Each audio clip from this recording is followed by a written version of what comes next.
Incendies dévastateurs cet été, près de 30 000 hectares de forêt ont été détruits, des milliers de pompiers ont été mobilisés jour et nuit, beaucoup sont aujourd'hui épuisés, leur matériel est également à bout de souffle, parfois même inutilisable. Reportage Sander Rendez-Adrets, Régis Rouanet et Simon Humblot. Au plus près des flammes. On est en train de se faire encercler par le feu là. On voit plus rien. Les hommes mènent le combat, les véhicules souffrent. Quelques-uns n'ont d'ailleurs pas résisté.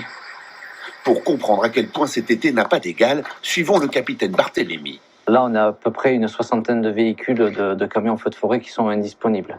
Il n'a jamais vu ce parking aussi plein. Là, ce sont des camions qui ont beaucoup chauffé sur le dernier feu de Somos. Là, par exemple, celui-là, Pauillac, on voit qu'ils sont allés au contact du feu avec les rétroviseurs qui ont fondu. Chaque jour cet été, il y avait dans nos forêts les pompiers en première ligne. Et dans cet immense garage, les travailleurs de l'ombre.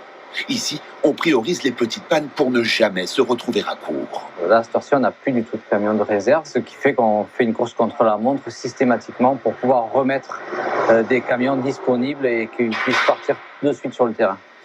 Tous se projettent déjà sur la saison prochaine. L'enjeu, c'est de remettre en état l'ensemble du parc pour mars. Il n'y a pas de temps à perdre. Salut Johan, ça va? Ouais, ça va, Étienne, toi? Ouais, t'en as fait combien depuis ce matin? Ouais, une dizaine. Le rythme intense des dernières semaines n'est pas près de ralentir. Depuis juillet? Ouais, on va frôler les 300 pneus, ouais. L'été dernier, combien? Oh, une cinquantaine. Comptez 1 200 € par pneu.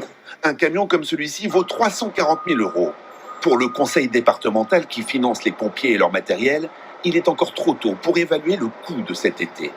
Mais il y a quelques semaines, déjà, son président s'avouait préoccupé. Il va donc falloir racler les fonds de tiroir, notamment du département. C'est évidemment une inquiétude pour nous de savoir quelle est la réalité de ce que nous allons devoir payer en plus de ce qu'est le budget du SDIS aujourd'hui. Et puis se pose la question de l'avenir aussi. Est-ce qu'il faudra se doter d'autres moyens?